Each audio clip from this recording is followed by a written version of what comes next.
Video में बने रहिए। सबसे पहले आपको व्हाइट हैट हैकर्स के बारे में बताते हैं। ये हैकर्स सरकारी संस्थाओं एवं निजी संस्थाओं के लिए कार्य करते हैं।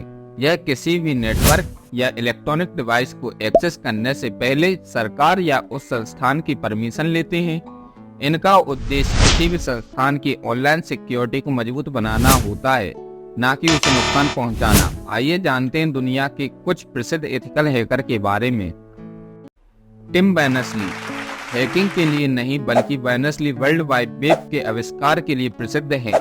फिर वे निश्चित रूप से व्हाइट हैट हैकिंग कैंप के सदस्य रहे हैं।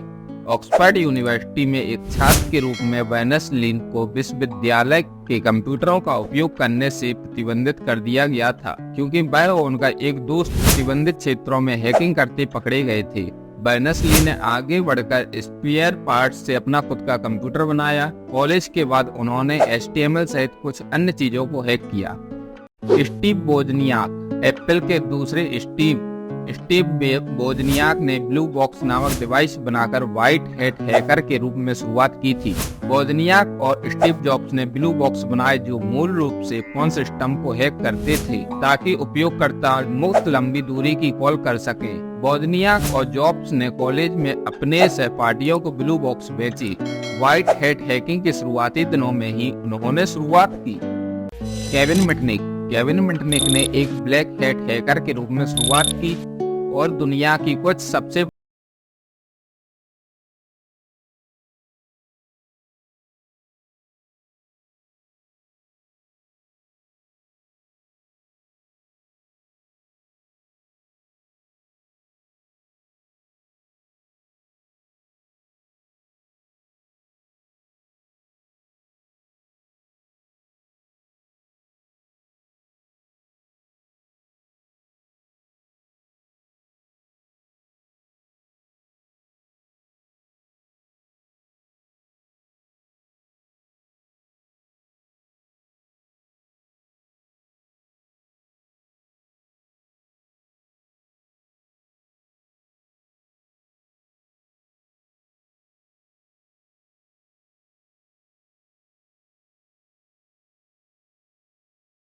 कौशिक दत्त और फाल्गु राठौर इत्यादि हैं।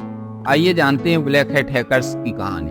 ब्लैक हैट हैकर्स वह हैकर होते हैं जो साइबर अपराध, साइबर फेयर जैसे नापाक उद्देश्यों के लिए कानूनों या नैतिक मानकों का उल्लंघन करते हैं। ये कृत्य पायरेसी से लेकर पहचान की चोरी तक हो सकते हैं। ब्लैक हैट हैकर्स को अक्सर क्रैकर के रूप में भी संदर्भित किया जाता है। आइए जानते हैं कुछ ब्लैक हैट हैकर्स की कहानियों के बारे में भी। केविन मिटनिक इतिहास में सबसे प्रसिद्ध ब्लैक हैट हैकर्स में से एक है, जो बाद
रेड हैट हैकर के हैकिंग के मकसद राजनीतिक, सामाजिक, धार्मिक या वैचारिक हो सकते हैं। रेड हैट हैकर खतरे वाले हैकरों का शिकार करने और उनके सिस्टम को नष्ट करने के लिए कुछ भी करने के लिए तैयार रहते हैं। हालांकि उनका मकसद खतरे वाले हैकरों को रोकना होता है, जिसे वह नैतिक रूप से सही मानते हैं।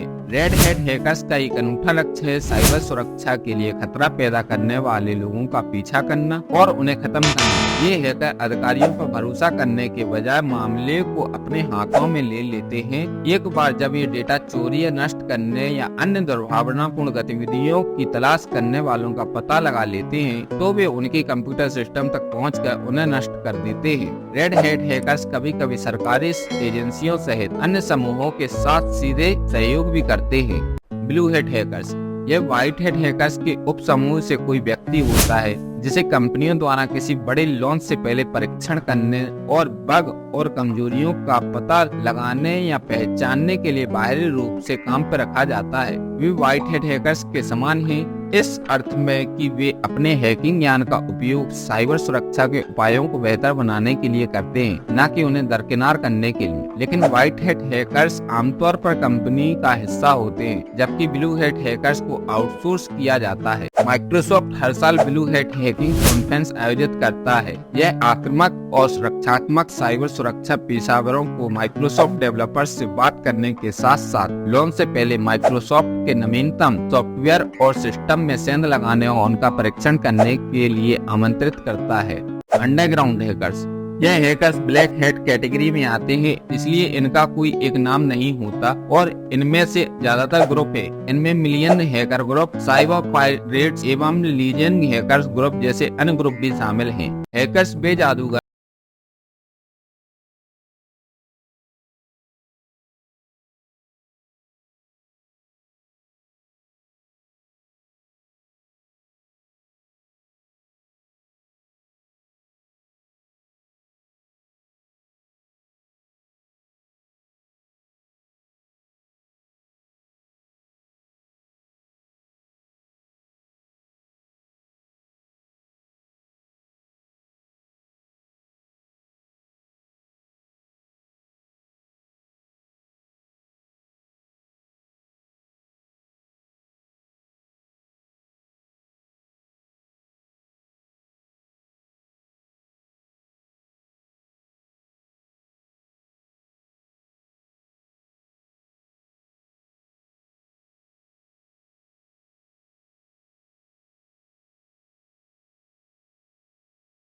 करें